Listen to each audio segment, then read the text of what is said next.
তোমরা ভাবছো আমি লাল গোলাপ আর হলুদ চন্দ্রমল্লিকা নিয়ে কী করব। দেখো আমার কাছে একটা অর্ডার এসেছিল যে রিয়েল ফুল দিয়ে কেক বানিয়ে দিতে হবে। একজন বোন আমাকে ফোন করেছিল, সেই মতো আমি কেকটা বানিয়েছি। হাই ফ্রেন্ড, আমি Mita, welcome to my channel blessings cake. এই ভিডিওটা স্কিপ না করে দেখলে আপনারাও একটা পারফেক্ট কেক বানাতে পারবেন। ভিডিওটা যদি ভালো লাগে আমার চ্যানেলটা অবশ্যই সাবস্ক্রাইব করবেন। এই ধরনের ডিজাইনের কেকগুলো, রিয়েল ফুল দিয়ে কেক বানানো কেকগুলো খুবই ট্রেন্ডিংয়ে চলছে। ইউটিউব, ফেসবুক, ইনস্টা সব জায়গাতেই আমরা এই ধরনের কেকগুলো এখন দেখতে পাচ্ছি।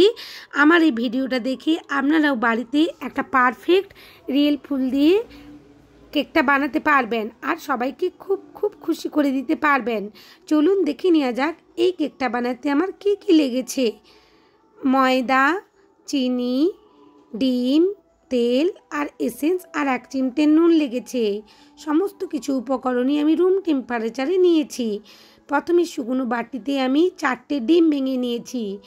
আর এখানে আমি 4টে ডিম নিয়েছি কারণ আমার 2টো কেকের অর্ডার ছিল একই ফ্লেভারের।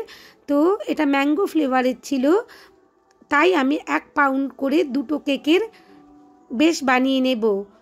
সমস্ত কিছু উপকরণ ডেসক্রিপশান বক্সে আমি দিয়ে দেব, সেটা দেখে আপনারা পারফেক্টভাবে একটা স্পঞ্জ বানিয়ে কেক বানাতে পারবেন। এখানে আমি স্টেপ বাই স্টেপ চিনিটা দিলাম। কখনোই একসাথে সমস্ত চিনি দেওয়া যাবে না। চিনির সাথে ডিমটা ভালোভাবে মিশিয়ে নেব।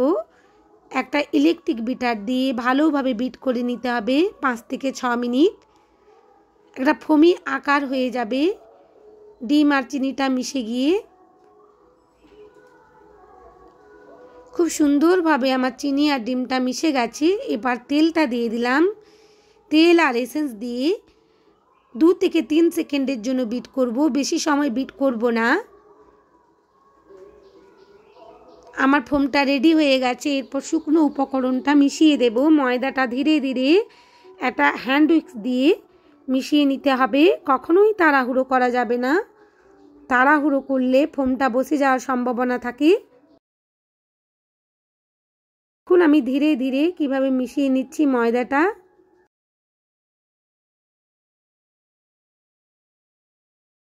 ধীরে ধীরে মিশানো হয়ে গেল। এরপর আপনাদেরকে একটা স্প্যাচুলা নিয়ে দেখিয়ে নিচ্ছি কত সুন্দরভাবে ব্যাটারটা মাখানো হয়েছে। আর 2টো 6 ইঞ্চির মোল্ড আগে থেকে রেডি করে রেখেছিলাম। অবশ্যই মোল্ডগুলো আগে থেকে রেডি করে রেখে দেবেন, তাহলে কাজে সুবিধে হয়। 150 ডিগ্রি সেন্টিগ্রেডে 35 মিনিটের জন্য আমি বেক করে নিয়ে চলে আসব। দেখুন আমার স্পঞ্জটা রেডি হয়ে গেছে, বেক হয়ে চলে এসেছে। কত সুন্দরভাবে বেক হয়েছে। এরপর আমি লেয়ার কাট করে দেখিয়ে দেব আপনাদের। একটা ব্রেড নাইফ দিয়ে ধীরে ধীরে 3টে ভাগে ভাগ করে নেব। ধীরে ধীরে স্পঞ্জটা কাটতে হবে, কখনোই তাড়াহুড়ো করা যাবে না, কারণ স্পঞ্জ ভীষণ নরম, ভেঙে যাওয়ার সম্ভাবনা থাকে। দেখুন আমার 3টে লেয়ারে ভাগ হয়ে গেছে। এরপর আমি একটা বোর্ড নিয়ে নিয়েছি।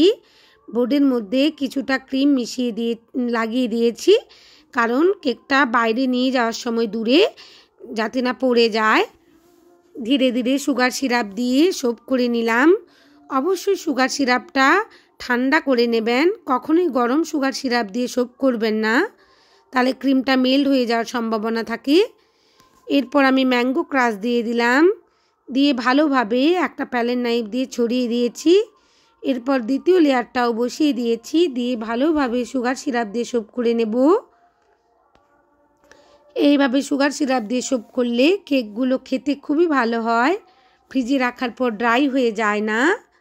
একই রকমভাবে দ্বিতীয় লেয়ারেও আমি ক্রিম দিয়ে দিলাম, দিয়ে চারিদিকে ছড়িয়ে দিচ্ছি আর একেবারে ক্রাম কোটিং করে নিচ্ছি। ম্যাঙ্গো ক্রাশ দিয়ে দিলাম, দিয়ে ভালোভাবে ছড়িয়ে নেব আবার। এরপর দ্বিতীয় লেয়ারটাও আমি বসিয়ে দিলাম। সুন্দরভাবে সোপ করে নিতে হবে। সোপ করে নিলে কেকটা খুব সফট থাকে। আবার কিছুটা ক্রিম দিয়ে একেবারে ক্রাম কোটিং করে নেব।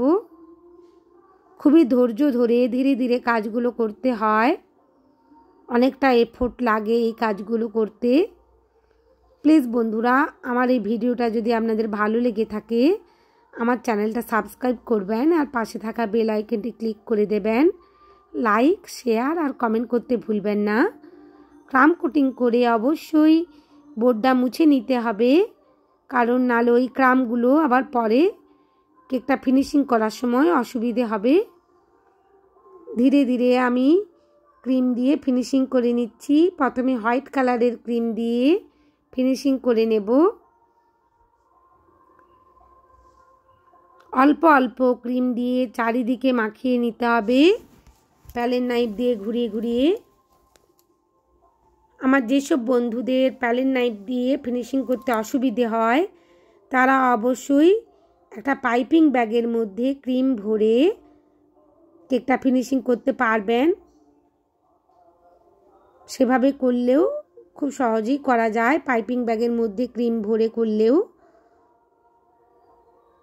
কত ধীরে ধীরে আমি ভিডিও দেখিয়ে দিচ্ছি, আপনারা যাতে ভালোভাবে এই ভিডিওটা দেখে করতে পারেন বাড়িতে। এরপর এখন যে ট্রেন্ডিংয়ে চলছে কেকের ডিজাইনগুলো, আমি সেটাই করে নেব। একটা স্কিপার দিয়ে ভালোভাবে দাগ করে নিতে হবে আগে, কোনখান থেকে কতটা পর্যন্ত আমি পিঙ্ক কালারের ক্রিম দিয়ে একটা ওভার কোডিং করব। পাইপিং ব্যাগের মধ্যে একটু পিঙ্ক কালারের ক্রিম নিয়ে নিয়েছি, নিয়ে যেভাবে আমি স্কিওয়ার দিয়ে দাগ দিয়ে দিলাম সেভাবেই আমি ক্রিমটা দিয়ে দিচ্ছি। ধীরে ধীরে এই কাজগুলো করতে হবে, কখনোই তাড়াহুড়ো করা যাবে না। তাড়াহুড়ো করলে প্রকৃত যে পারফেক্ট যে ডিজাইনটা সেটা আসবে না। যে বোন আমাকে অর্ডার করেছিল ও কোনো রকমের ডিজাইন দিচ্ছিল না, শুধু বলেছিল রিয়েল ফুল দিয়ে আমাকে একটা কেক বানিয়ে দেবেন 1 পাউন্ডের আমার হাজব্যান্ডের জন্মদিনের জন্য। তো আমার পছন্দ অনুযায়ী উনি ছেড়ে দিয়েছিলেন আমার উপরই যে দিদিভাই তোমার পছন্দ অনুযায়ী যে কোনো ফুল দিয়ে, তোমার যে ফুল পছন্দ সেটা দিয়েই তুমি করে দিও কেকটা, যেন ভালো হয় দেখতে। তো আমার পছন্দ বলতে লাল রঙের গোলাপ আর হলুদ কালারের চন্দ্রমল্লিকা, এই দুটো দিয়েই আমি কেকটা ডেকোরেশন করেছি। ওনাদের খুবই পছন্দ হয়েছে, বোনেরও পছন্দ হয়েছে আর ওনার হাজব্যান্ডেরও খুবই পছন্দ হয়েছে কেকটা। আর উনি বলেছিলেন বোন যে বোর্ডের উপর আমার হাজব্যান্ডের নাম লিখতে হবে না, শুধু হ্যাপি বার্থডে হাজব্যান্ড লিখে দেবেন দিদিভাই। তো আমি সেই অনুযায়ী করেছি। কাস্টমার যা চাইবে সেটা করতেই হয় আমাদের। আমরা যেহেতু হোম বেকার, আমরা সেভাবে করে দেই বলে ওদের খুব পছন্দ হয় কেকগুলো কাস্টমারের।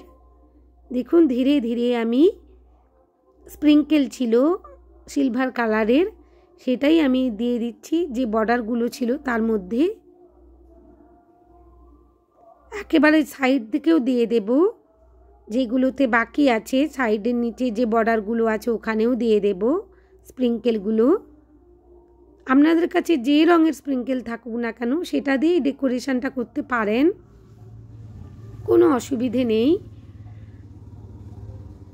আমি ফুলগুলো কিনে এনেছিলাম বাজার থেকে, এনে ভালোভাবে ধুয়ে নিয়েছি। অবশ্যই ভালোভাবে ধুয়ে নেবেন ফুলগুলো, কখনোই ডাইরেক্ট বাজার থেকে এনে কেকের উপর বসিয়ে দেবেন না। ভালোভাবে ধুয়ে নিয়ে পরিষ্কার করে নিয়ে মুছে নিতে হবে একটা কিচেন টাওয়েলে। তারপর অবশিষ্ট যে ডাঁটিগুলো আছে কেটে নিয়ে, এক্সট্রা যে ডাঁটিগুলো আছে কেটে নিয়ে একটা ফয়েল পেপার দিয়ে ভালোভাবে যে অংশটা আমরা কেকের মধ্যে ডেকোরেশনের জন্য ভরে দেব সেই অংশটা ভালোভাবে একটা ফয়েল পেপার দিয়ে মুড়ে নিতে হবে। যেই অংশটা ফুলের বৃন্তগুলো আমি কেকের মধ্যে ডেকোরেশনের জন্য ভরে দেব সেই অংশগুলোতে ফয়েল পেপার দিয়ে ভালোভাবে মুড়ে নিচ্ছি। সমস্ত ফুলগুলোই আমার রেডি করে ফেলেছি। এরপর আমি কেকটা ডেকোরেশন করে নেব। ধীরে ধীরে এই কাজটা করতে হবে। দেখুন কেকের মধ্যে ভরে নিচ্ছি। এইভাবে কেক বানালে কেকগুলো দেখতে খুবই সুন্দর হয় আর যাকে উপহার দেয়া হয় তার মন খুবই ভরে যায়। অবশ্যই ফুলগুলো ভালোভাবে ক্লিন করে নিতে হবে। বাজার থেকে কিনে আনার পর ভালোভাবে ক্লিন করে জল দিয়ে মুছে নিতে হবে, কারণ কেকের মধ্যে ডেকোরেশন করতে হবে তো, ওতে ক্রিম থাকে, তাই জল থাকলে চলবে না। ধীরে ধীরে আমার ডেকোরেশন করা হয়ে গেল। কেকটা সত্যি খুবই সুন্দর দেখতে হয়েছে। আপনাদের কেমন লেগেছে প্লিজ কমেন্ট করবেন। আর যদি ভালো লেগে থাকে আমার চ্যানেলটা সাবস্ক্রাইব করবেন বন্ধুরা, আর বেল আইকনটি ক্লিক করে দেবেন যাতে সমস্ত ভিডিওর নোটিফিকেশন আপনাদের কাছে পৌঁছে যায়। লাইক শেয়ার কমেন্ট করতে ভুলবেন না। আর যারা নতুন এসেছেন আমার চ্যানেলে তারা অবশ্যই সাবস্ক্রাইব করবেন, আর বাড়িতে এরকম ধরনের কেক বানাবেন, আর খুব ভালো থাকবেন সবাই। Thank you.